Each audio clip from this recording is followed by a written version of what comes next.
Good morning and welcome to Vlogmas. It's day 8 of Vlogmas, which means it's December the 7th, and it's time for Advent calendars. So as usual, let's start with the tea Advent calendar and see what we're drinking today. Not that I've drunk all of the past 3 days yet, I've still got a few to do. I'm savouring them. I usually end up, well, I say usually, last time I had a tea Advent calendar, I ended up finishing some of them off into January, which is absolutely fine by me. Okay, well this is definitely one that I won't be drinking during the day. This will be an evening tea. This is Deck Chair Dreaming.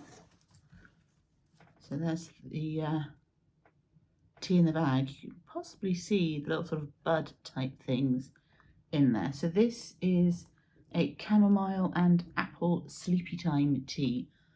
So the bud things are the chamomile. Smells lovely. I do like a nice chamomile tea. So yes, that's a sleepy time tea. So I'll be saving that for later. Obviously it's a no milk one, 0 caffeine one, and yeah, 4 plus minutes brew time. I've got 2 of those, so they'll be handy. And now we're on to the Crafty Kit Company Advent Calendar. It's an odd numbered day, so it's a blue packet. See if we can find number 7. Here we go, number 7. Let's see what we've got today. Are you ready for the rustling? Let's see if we can get the tape up as well. Oh no, just the label that time. Come on, tape.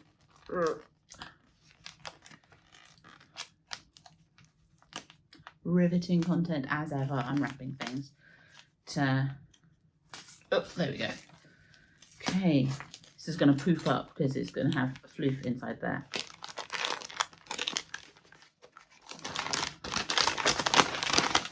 Okay, what colour floof have we got? Any guesses what colour floof we might have today? What do you think? Okay, so we've got more of this olivey green, big chunk of white, so I suspect we're going to be creating a shape out of the white again. Turquoise, red, a bit of brown in there as well.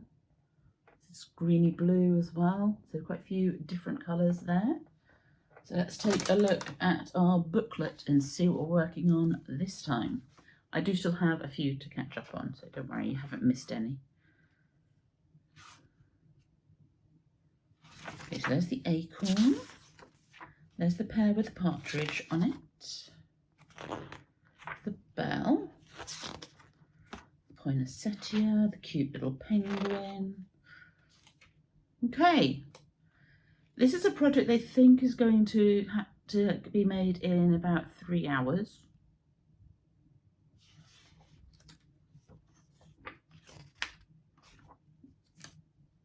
It might take me a little more than 3 hours. So I'm looking for a whole page picture for you, because the instructions are a few pages. Right, we've got a whole page picture there. So it is a Christmas tree. So that's rather lovely. Yeah, that's going to take a while. Particularly with one needle felting needle at a time, which I know some people prefer. You can put your needle felting needles together and use more than one at a time. I think I've got a handle somewhere where I can put 4 in, but I've only got 2 of the thick and 2 of the thin with this kit. I don't think I've got enough needles elsewhere to do 4 at a time, but it's fine. It's a relaxing stabby project. It's not a problem. Okay, so that's today's Advent calendars. Once I start catching up on the kits that I've got so far, I will obviously show you them as I make them.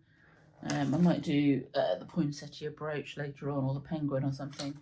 The bell should be quite quick too. And then the bigger ones I will probably do a little bit later on, maybe. Because they're going to take a bit longer. I might usually do them in over a few days for each of the bigger projects. I say bigger projects. They're smaller than the animals by the look of it, so I'm probably going to be about that kind of size. The animals that I've done, the hare and the squirrel that I'm working on, I really need to do some more on that actually. They're about that tall. I think these are going to be more kind of somewhere in that kind of a region of size, possibly slightly smaller. judging by the amount of floof.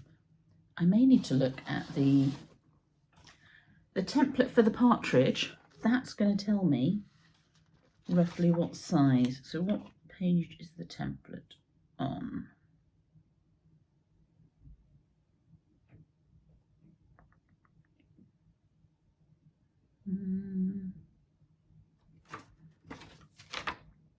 Templates are page 69.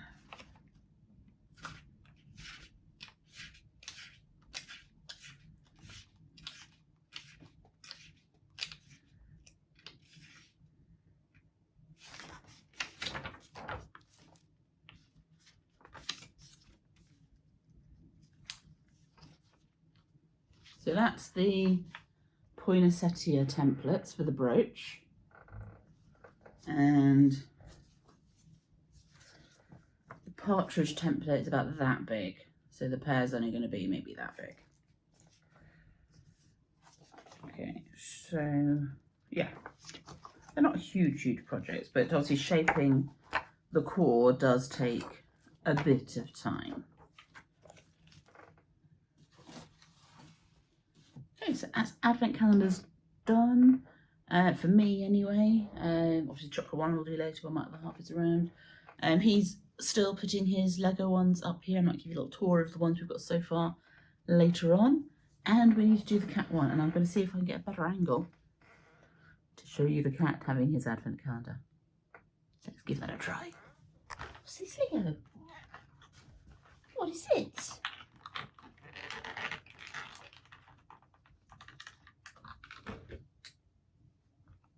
Okay, okay.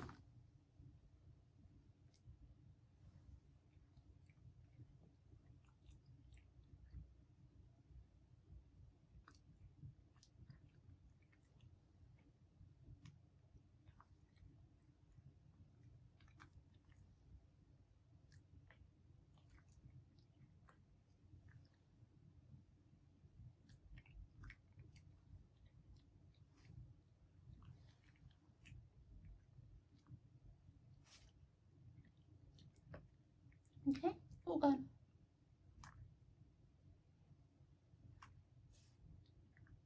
Good boy.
So welcome to the slightly chaotic craft room.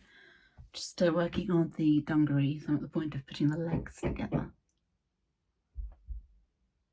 Not sure what the neighbours are doing something. It's all knocky. We don't know quite what. Yeah, so I'm putting the legs together for the dungarees.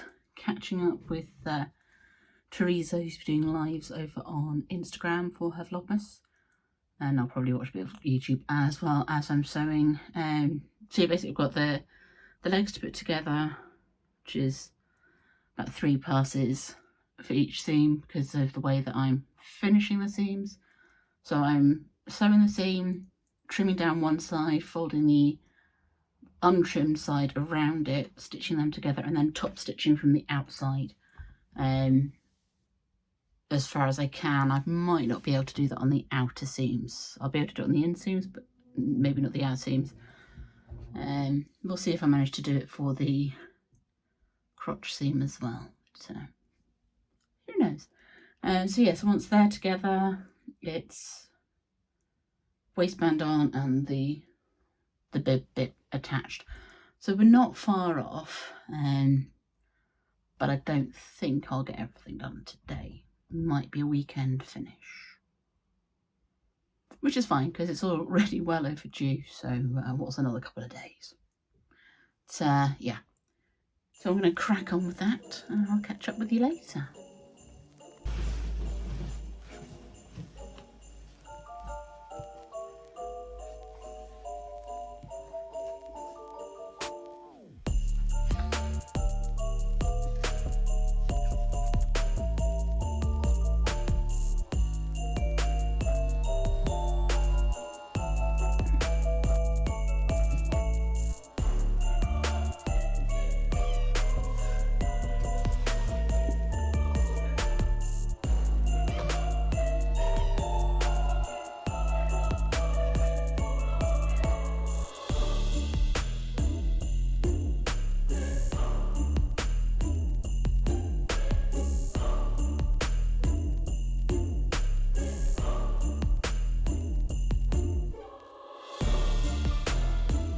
Okay, so progress has been made.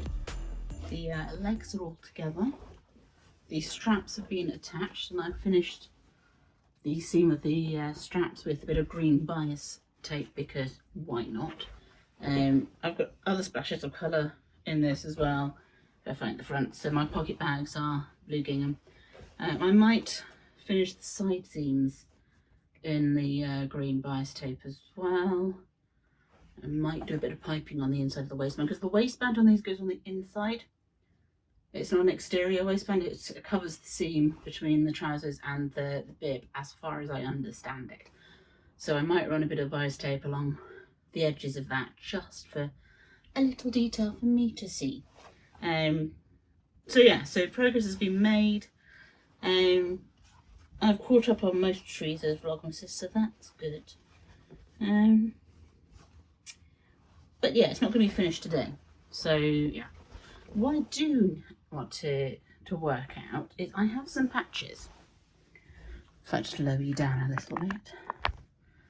Because I had to order some more thread for this project. So whilst I was there, I had to obviously make up my basket to make it worth the cost of postage. So I have some patches. I have this one that's going to go... this I was supposed to put on the back. That I need to attach. I need to work out where to put that on the back. And so that's like, you know, the leather patches you get on the back of your jeans. I do still have belt loops to put on here as well. So when I put the belt loops on, I'll work out where to position that. It doesn't need to be caught into the seams or anything. It just gets sewn on, just top stitched on. So that's probably going to be... Oh, what side is it on my jeans? Do these jeans even have one? Right, it's on the right hand side on these jeans. So it's that there. So it's one of those. But I also got some iron-on applique type patches. I'm just going to hold the fabric up here so you can see them against the colour of the fabric. Because I am undecided as to whether or not I should put a patch on, probably on the bib. For a bit of colour, a bit of interest. So maybe on the bib, maybe at the hip, maybe on the back pocket. I'm only going to put one on because these are all very different patches. So we have floral patch. So that's an embroidered one. We have a single flower head, so that's more of a woven one, and we have a bee, which is a bit more subtle colour wise. My question is, do I apply one of these patches to the dungarees, or do I leave them plain? And do I attach it to the bib, or do I attach it to maybe one of the back pockets? Let me know down below. So yeah, so I'm going to call it there for today. So I'm not going to get any more sewing done now. It's not going to be long before I start thinking about dinner and editing this so that it's up for you tomorrow. So I will see you then. But until then, happy crafting and bye-bye for now.